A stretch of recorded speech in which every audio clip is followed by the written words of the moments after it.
حضرت عمر رضی اللہ تعالیٰ عنہ کے ہاتھ میں کوئی چیز تھی جس کو بہن کے سر پر مارا، جس سے سر سے خون بہنے لگا، اور کہا کہ اپنی جان کی دشمن تو بھی بددین ہو گئی۔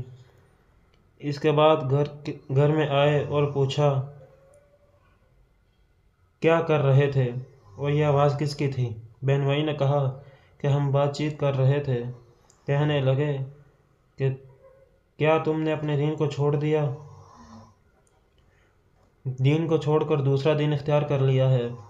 بہنوئی نے کہا کہ اگر دوسرا دین حق ہو تب یہ سننا تھا کہ ان کی داڑھی پکڑ کر کھینچی اور بے تحاشا ٹوٹ پڑے اور زمین پر گرا کر خوب مارا۔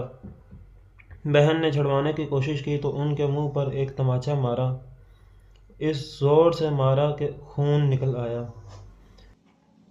تو میرے دوستو، یہ مکمل واقعہ سننے کے لیے اوپر دی گئی ویڈیو کو مکمل واچ کریں، اور اگر واقعہ دل کو لگے تو ویڈیو کو شیئر کریں، چینل کو سبسکرائب کریں۔ یہ ایک صدقہ جاریہ ہے۔ جزاک اللہ۔